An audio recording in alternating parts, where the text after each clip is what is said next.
प्यारे विद्यार्थियों, आज की इस हिंदी कक्षा में आपका स्वागत है। आज हम पढ़ेंगे क्षितिज भाग 1 में संकलित काव्य खंड के अंतर्गत पाठ कैदी और कोकिला। प्यारे बच्चों, कवि दो प्रकार के होते हैं। एक कवि होते हैं जो कल्पना के द्वारा कविता लिखते हैं।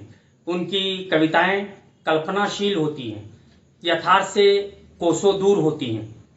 वे जिन परिस्थितियों को नहीं भोगते, जिन कष्टों को नहीं भोगते, कल्पना के आधार पर उन्हें अपनी कविता में उतार देते हैं। और दूसरे प्रकार के कवि होते हैं कि जो यथार्थ को भोगते हैं, यथार्थ से दो चार हाथ होते हैं, यथार्थ को अपने सामने देखते हैं, जिन परिस्थितियों को वे सहते हैं, भोगते हैं, उन परिस्थितियों को, उन कष्टों को अपनी कविता के आधार पर अपनी कविता में उतार देते हैं।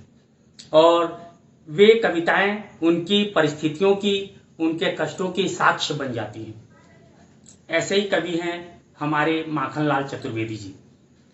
इन्होंने कैदी और कोकिला कविता में भारतीय स्वाधीनता संग्रामियों के यथार्थ को दिखलाया गया है, उनके कष्टों को दिखलाया है, उनकी मार्मिक पीड़ा को दिखलाया है, किस प्रकार अंग्रेज उन पर अत्याचार किया करते थे, किस तरह से वे कैदी जीवन व्यतीत करते थे, इसका मार्मिक चित्रण किया है। और यह मार्मिक चित्रण उतना ही सत्य है जितना सत्य इन्होंने इस कष्ट को भोगा भी है। बंदी जीवन में यातनाएं भी सही हैं। यानी चतुर्वेदी जी स्वयं स्वाधीनता संग्रामी थे। उन्हें जेल में बंद किया गया था अंग्रेजों द्वारा, और जेल के उन असहनीय कष्टों को उन्होंने सहा भी, और उसे ही उन्होंने अपनी कविता के माध्यम से उकारा, कविता के माध्यम से उसे चित्रित किया। हम इनका संक्षिप्त परिचय जान लेते हैं। माखनलाल चतुर्वेदी जी, इन्हें एक भारतीय आत्मा भी कहा गया। इन्होंने एक भारतीय आत्मा के उपनाम से कविताएं लिखी। इनका जन्म मध्य प्रदेश के होशंगाबाद जिले के बाबई गांव में 1889 ईस्वी में हुआ। 16 वर्ष की उम्र में शिक्षक बन गए। इसके बाद अध्यापन कार्य को छोड़कर उन्होंने प्रभा पत्रिका का संपादन किया। इसके बाद ये स्वाधीनता संग्रामियों के सानिध्य में आए और इनके अंदर में माँ भारती को अंग्रेजों से मुक्त करने की इच्छा जागृत हुई, और इन्होंने अंग्रेजों के विरुद्ध आंदोलन प्रारंभ किया और स्वाधीनता संग्रामी बन गए। स्वाधीनता संग्रामी बनने के कारण उन्हें जेल भी जाना पड़ा। जेल के असहनीय कष्टों को सहना भी पड़ा। इनकी साहित्य कृति हिम किरीटनी, साहित्य देवता और हिम तरंगिनी। साहित्यिक विशेषता में इन्होंने राष्ट्रीय भावना से ओतप्रोत कविताएं लिखी हैं और उस समय के युवा वर्ग को उन्होंने उत्साहित करने की कोशिश की। भारतीय स्वाधीनता आंदोलन में सक्रिय भूमिका निभाने के लिए आह्वान किया। हम पढ़ते हैं इन्हीं की लिखी प्रसिद्ध कविता कैदी और कोकिला। इसमें ब्रितानी उपनिवेशवाद से अहंकार ग्रस्त अंग्रेजों को और उनके अत्याचारों को दिखलाया गया है कि किस प्रकार अंग्रेजों ने भारतीय स्वाधीनता संग्रामियों के ऊपर अकथनीय अत्याचार किया, उन्हें बंदी बनाया और उन्हें इतना कष्ट दिया जिससे वे भारतीय स्वाधीनता संग्राम के आंदोलन से स्वयं को दूर कर दें, भारतीय स्वाधीनता आंदोलन से स्वयं को अलग कर ले। लेकिन भारतीय स्वाधीनता संग्रामियों ने अंग्रेजों के अकथनीय अत्याचार को सहा, उनके दिए हुए कष्टों को भोगा, लेकिन वे भारतीय स्वाधीनता आंदोलन को और उग्र बनाते चले गए और अंत में अंग्रेजों को इस देश को छोड़ना ही पड़ा। तो यहाँ पे चतुर्वेदी जी यह बतलाना चाहते हैं कि किस प्रकार बंदी जीवन असह्य होता है, बंदी जीवन में किस तरह से अकथनीय अत्याचार सहने पड़ते हैं, और ऐसे ही बंदी जीवन में अकथनीय अत्याचार सहने के समय उन्होंने एक कोयल को देखा जो अर्धरात्रि में कूक रही थी। और मैं आपको बता दूं कि जो कवि होते हैं वे प्रकृति से भी प्रेरणा लेते हैं, पशु पक्षियों से प्रेरणा लेते हैं और उन्हीं से अपनी कविता को आधार प्रदान करते हैं। तो यहाँ अर्धरात्रि में कूकती एक कोयल की कूक को सुनकर कवि ने इसे अपनी कविता का आधार बनाया और उस कोयल से वार्तालाप करने लगे। कवि कहते हैं, क्या गाती हो, क्यों क्यों रह जाती हो, कोकिल बोलो तो। कवि कोयल से कोयल की ओर देखते हैं और उसे संबोधित करते हुए कहते हैं कि तुम इस अर्धरात्रि में, आधी रात में क्यों गा रही हो, किस लिए गा रही हो, तुम मुझे सुनाओ। यहाँ कवि कोकिल को गाते हुए देखकर अपने मन में कई प्रश्न जगाते हैं, कई प्रश्न उनके मन में जगते हैं और उन प्रश्नों को वे कोकिल से पूछना चाहते हैं, कोकिल से उनका उत्तर जानना चाहते हैं। तो वे कोकिल से उन प्रश्नों को पूछते हैं। पहला प्रश्न है कि कोयल, इस अर्धरात्रि में तुम गा क्यों रही हो, तुम्हारे गाने का आशय क्या है, मकसद क्या है। क्या लाती हो, संदेशा किसका है, कोकिल बोलो तो। यहाँ कवि कह रहे हैं कि हे कोयल, तुम किसका संदेशा लाई हो, किसका समाचार तुम लेकर हमारे पास आई हो, तुम बताओ, तुम हमें समझाओ। ऊंची काली दीवारों के घेरे में, डाकू चोरों बटमारों के डेरे में, जीने को देते नहीं पेट भर खाना, मरने भी देते नहीं तड़प रह जाना। कवि यहाँ कैदी जीवन बिता रहा है और अंग्रेज भारतीय स्वाधीनता संग्रामियों पर अकथनीय अत्याचार कर रहे थे। यहाँ उस मार्मिक दृश्य को कवि इस अपनी कविता के माध्यम से जीवंत बना रहा है। कवि कह रहा है कि मैं जहाँ पर मैं कैदी जीवन बिता रहा हूँ, जहाँ पर मैं बंदी हूँ, वह क्या है, ऊंची काली दीवारों के घेरे में। ऊंची काली दीवारें हैं जिनके घेरे में मैं बंदी हूँ।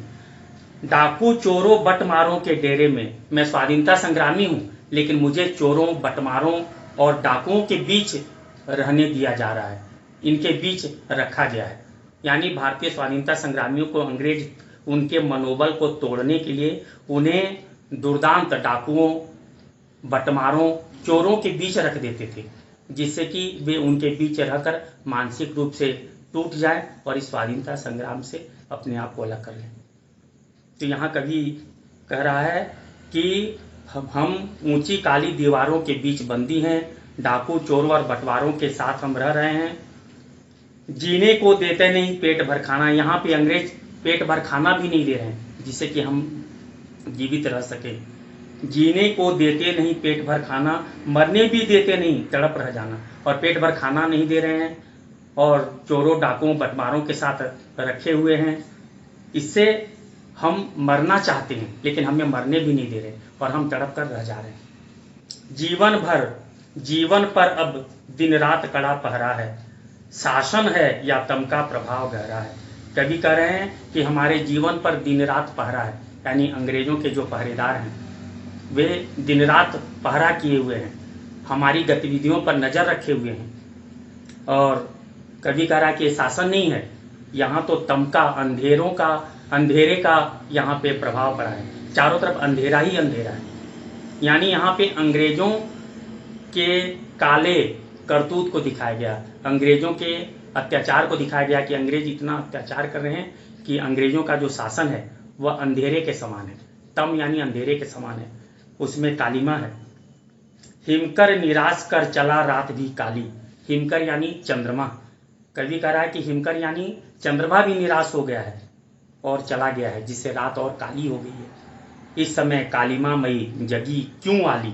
और ऐसे कालिमा मई रात में जब चारों तरफ अंधियारा है, चारों तरफ कालीम छाई हुई है, अंधेरी रात है, ऐसे अंधेरी रात में तुम क्यों जगी हुई हो और हमें क्यों जगा रही हो, क्यों हूक पड़ी। और ऐसे समय में इस अंधियारी रात में तुम क्यों हूक रही हो, क्यों इस तरह से चिल्ला रही हो। वेदना बोझ वाली सी कोकिल बोलो तो। और तुम्हारी यह जो हूक है उसको सुनकर ऐसा लगता है जैसे तुम भी वेदना में हो, तुम भी कष्ट में हो। तो हे कोयल, तुम किस कष्ट में हो जो इस तरह से तुम हूक रही हो, इस तरह से चिल्ला रही हो, मुझे समझाओ, मुझे बतलाओ। क्या लूटा मृदुल वैभव की रखवाली सी कोकिल बोलो तो। कवि कह रहा है कि मृदुल वैभव की तुम रखवाली सी करती नजर आ रही हो, तुम्हारी ये जो वैभव है, तुम्हारा ये जो वैभव है, यह जो संपदा है, क्या वो लूट गई है जिसकी तुम रखवाली करती रही हो, जो इस तरह से इस आधी रात में तुम चिल्ला रही हो,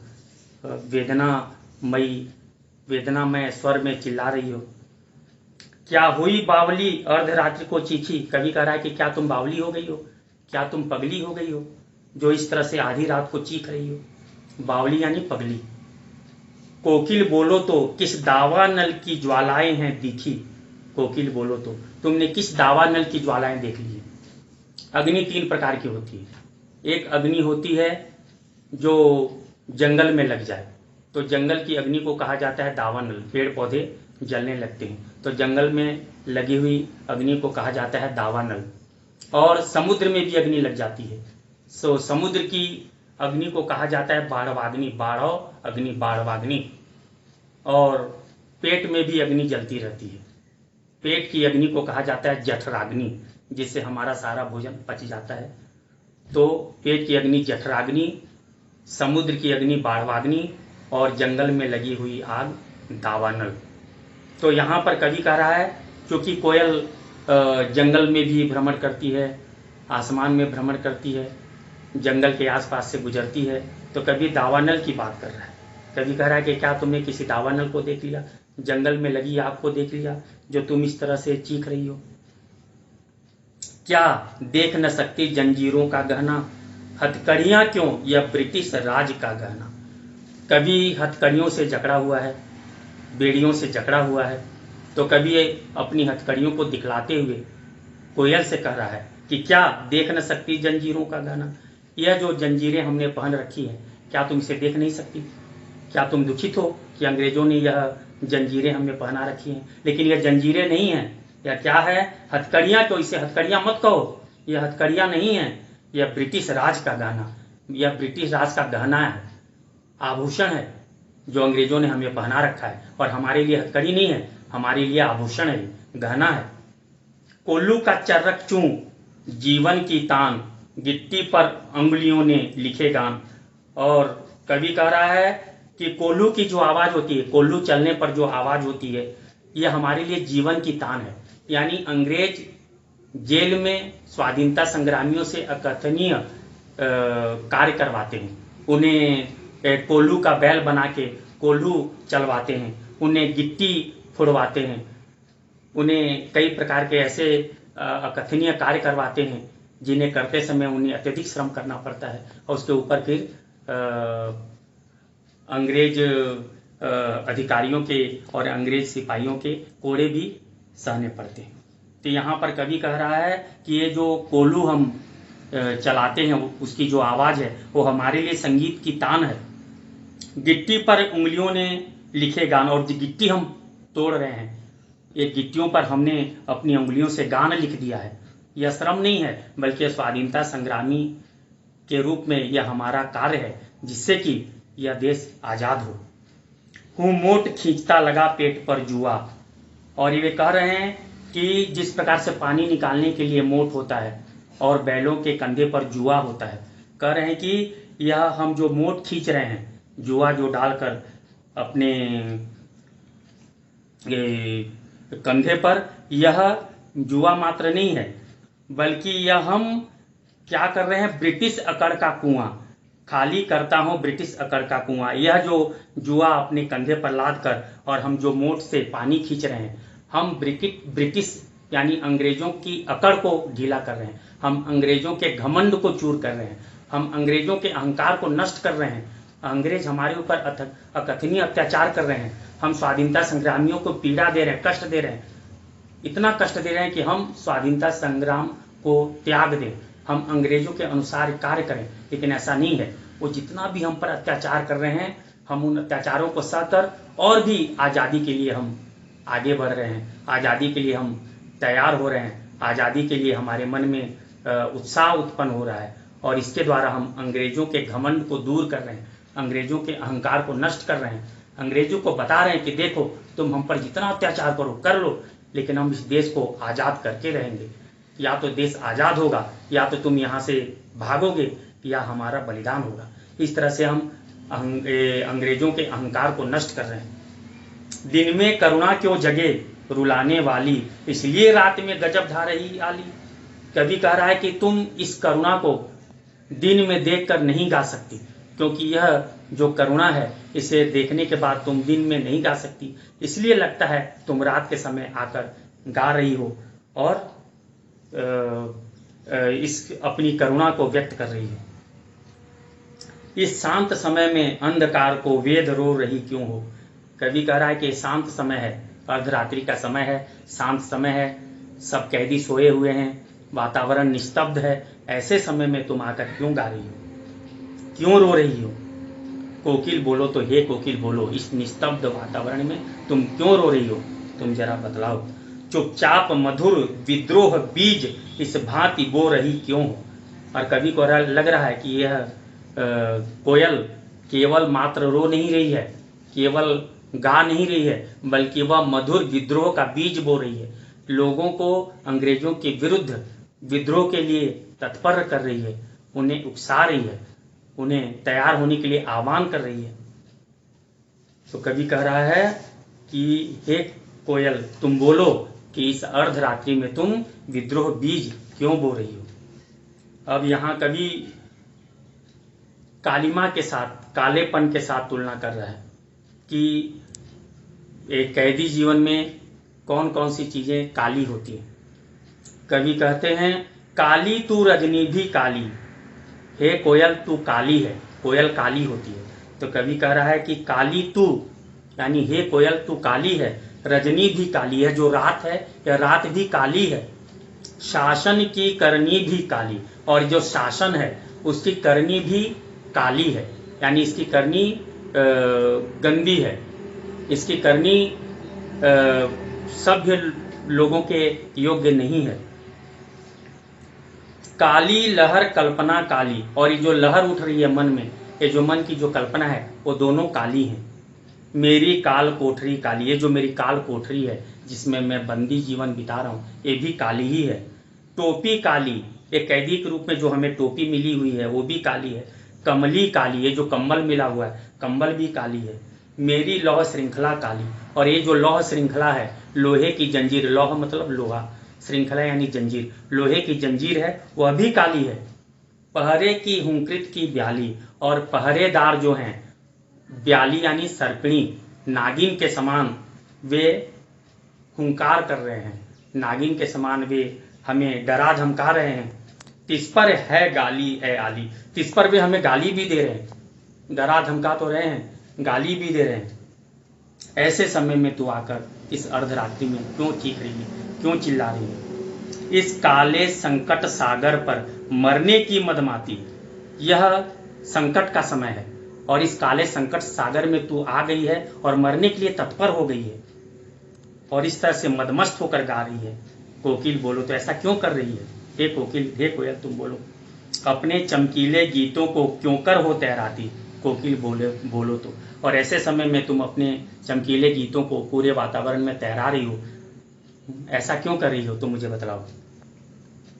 फिर यहाँ कवि कोयल और बंदी जीवन जी रहे बंदियों के बीच तुलना कर रहा है, या यूँ कहें कि वे अपने साथ तुलना कर रहे हैं, क्योंकि वे खुद बंदी जीवन जी रहे हैं। तो वे कोयल और अपने साथ बंदी जीवन जी रहे लोगों के साथ तुलना करते हुए कहते हैं, तुझे मिली हरियाली डाली, तुझे तो हरियाली डाली मिली है, तो कहीं भी किसी हरियाली डाली में जाके तू बैठ सकती है, गीत सुना सकती है, गा सकती है। मुझे नसीब कोठरी काली, और मुझे यह काली कोठरी नसीब हुई है जहाँ मैं बंदी जीवन बिता रहा हूँ। तेरा नभ भर में संचार, तेरा पूरे आकाश में संचार है, तो पूरे आकाश में विचरण कर सकती है, जहाँ चाहे वहाँ स्वतंत्र भाव से जा सकती है। लेकिन मेरे लिए मेरा 10 फुट का संसार, या मेरा 10 फुटिया यह कमरा है, 10 फुट का यह संसार है, यही 10 फुट की कोठरी है जहाँ पर मैं बंदी जीवन बिता रहा हूँ, जहाँ मैं बंद हूँ, कैद हूँ। तेरे गीत कहावे वाह, तो गीत सुनाती है तो वाह की आवाज़ उठती है, सब खुश होते हैं, प्रसन्न होते हैं। लेकिन रोना भी है मुझे गुनाह, लेकिन इस बंदी जीवन में मुझे रोना भी गुनाह है। यदि मैं रो भी दूं तो मैं अपराधी मान लिया जाता हूँ और मुझ पर और भी अत्याचार शुरू हो जाते हैं। देख विषमता तेरी मेरी, बजा रही तिस पर रणभेरी, तेरी और मेरी विषमता है, तू स्वतंत्र है, मैं पराधीन हूँ। तू गीत गा के वाह सुन रही है, मैं रो भी दूँ तो मेरे लिए गुनाह है। तू पूरे संसार में भ्रमण कर सकती है, मैं 10 फुट के इस कोठरी में ही कैदी जीवन बिताने के लिए अभिशप्त हूँ। और ऐसे समय में तू रणभेरी बजा रही है। रणभेरी यानी युद्ध की भेरी। जब युद्ध करने जाते हैं तो जो भेरी बजाते हैं, तुरी बजाते हैं, उसे कहते हैं रणभेरी। तो कभी कह रहा है कि तू रणभेरी बजा रही है, यानी तू विद्रोह का आह्वान कर रही है। इस हुंकृति पर अपनी कृति से और कहो क्या कर दूं। और कवि कह रहा है कि तू यहाँ हुंकार भर रही है और मैं अपनी इस कविता के माध्यम से, अपनी कृति के माध्यम से ही जो भी कुछ कर सकता हूँ कर रहा हूँ और करूँगा। और मैं क्या कर सकता हूँ अपनी कृति के द्वारा, अपनी कविता के द्वारा, अपनी रचना के द्वारा, और मैं क्या कर सकता हूँ। कोकिल बोलो तो हे कोकिल बोलो। फिर कवि कहते हैं मोहन के व्रत पर प्राणों का आसव किसमें भर दूं, कोकिल बोलो तो। यहाँ कह रहे हैं कि मोहन, यहाँ मोहन मतलब महात्मा गांधी, मोहनदास करमचंद गांधी। तो यहाँ गांधी जी के नेतृत्व में स्वाधीनता संग्रामियों ने अंग्रेजों के विरुद्ध आंदोलन प्रारंभ कर दिया था और माखनलाल चतुर्वेदी जी भी महात्मा गांधी के अनुयायी थे, महात्मा गांधी को मानते थे और उनके नेतृत्व में ही स्वाधीनता संग्राम में कूद पड़े थे। तो यहाँ पे कह रहे हैं कि मोहन के व्रत पर, यानी महात्मा गांधी के व्रत पर, जो उन्होंने व्रत लिया हुआ है कि हमें अंग्रेजों को इस देश से भगाना है, अंग्रेजों को इस देश से दूर करना है, हमें स्वदेश प्राप्त करना है, तो मोहन का ये जो व्रत है या जो संकल्प है इसे हमें पूर्ण करना है। और मोहन के इस व्रत पर मैं अपने प्राणों का आसव देने के लिए तैयार हूँ, प्राणों का बलिदान करने के लिए तैयार हूँ, जिससे कि मोहन का यह व्रत, महात्मा गांधी का यह व्रत पूर्ण हो। इसलिए हे कोकिल बोलो तुम क्या चाहती हो। तो यहाँ पर कैदी और कोकिला के माध्यम से माखनलाल चतुर्वेदी जी यह बताना चाहते हैं कि कैदी जीवन जी रहे व्यक्ति कोकिल की आवाज को सुनकर कैसा प्रतिक्रिया दे सकता है। वह कोयल की आवाज को सुनकर यह सोच सकता है कि कोयल विद्रोह के बीज बो रही है, कोयल विद्रोह की भावना जगा रही है, कोयल चाहती है अपनी कूक के द्वारा कि सारा संसार जगे, युवा जगे, भारत जगे और सारे भारतीय स्वाधीनता आंदोलन में कूद पड़े और इन आतताई, इन अत्याचारी अंग्रेजों के विरुद्ध आंदोलन करें, जिससे कि इन अंग्रेजों को भारतवर्ष से वापस अपने देश जाना पड़े और हम स्वतंत्र हो जाएं, हमें स्वराज्य की प्राप्ति हो जाए। तो इस तरह यहाँ माखनलाल चतुर्वेदी जी ने यह देशभक्ति परक कविता लिखी है और यह प्रसिद्ध कविता है। इनकी जितनी कृतियां हैं उनमें से यह अन्यतम कृति है। तो प्यारे विद्यार्थियों, मुझे पूर्ण विश्वास है कि आप इस कविता की व्याख्या को भली भांति समझ गए होंगे। अब हम इसके केंद्रीय भाव को समझते हैं। इसका केंद्रीय भाव यही है, भारतीय स्वाधीनता संग्रामियों के कैदी जीवन को दिखलाना, भारतवासियों को यह बतलाना कि कैदी जीवन जी रहे स्वाधीनता संग्रामी किस तरह से इस देश की आज़ादी के लिए अपना तन मन कुर्बान करने के लिए तैयार रहे हैं, किस तरह अंग्रेजों ने जेल में उन पर अत्याचार किया है, किस तरह से वे अंग्रेजी अत्याचार को सहर्ष सहते रहे हैं। और इसका उद्देश्य यही है कि भारतीय युवाओं को स्वाधीनता संग्राम के लिए प्रेरित करना। इस कविता के माध्यम से कवि युवाओं को प्रेरित करना चाह रहे थे, जिससे कि वे भारतीय स्वाधीनता संग्राम में सहर्ष कूद पड़े और गांधी जी के नेतृत्व में अंग्रेजों को इस देश से भगाने में अपना महती योगदान दे सके।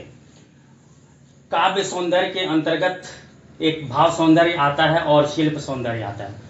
भाव सौंदर्य के अंतर्गत वो भाव जो इस कविता में निहित है। तो इस कविता में स्वाधीनता संग्रामियों की वेदना और अंग्रेजी सत्ता का अत्याचार प्रमुख है। शिल्प सौंदर्य में भाषा, छंद और अलंकार है। इसमें कवि ने संस्कृत निष्ठ साहित्यिक भाषा का प्रयोग किया है।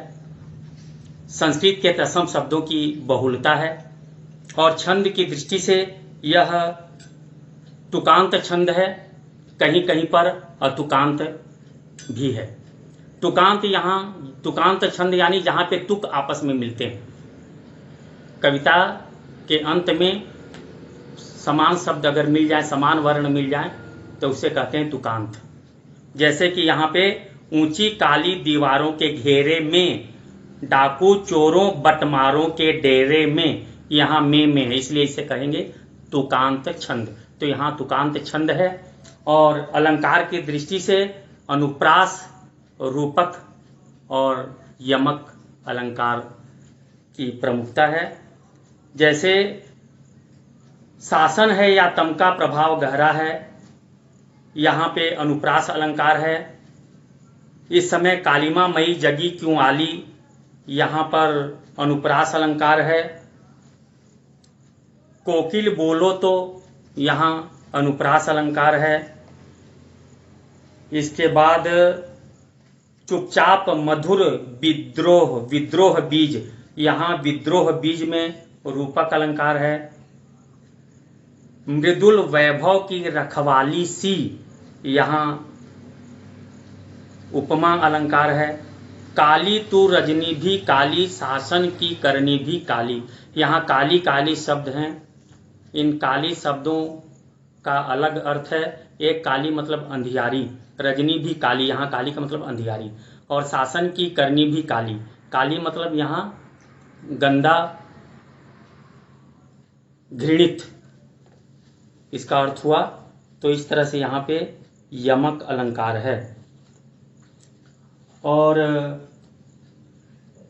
कवि ने यहाँ पर वीर रस का आह्वान किया है, कहीं कहीं पर करुण रस भी है। तो इस तरह से हमने इस कविता की व्याख्या समझी। मुझे पूर्ण विश्वास है कि इस कविता से संबंधित जो भी प्रश्न आपसे पूछे जाएंगे, आप सुगमता के साथ उनका उत्तर दे सकते हैं। धन्यवाद।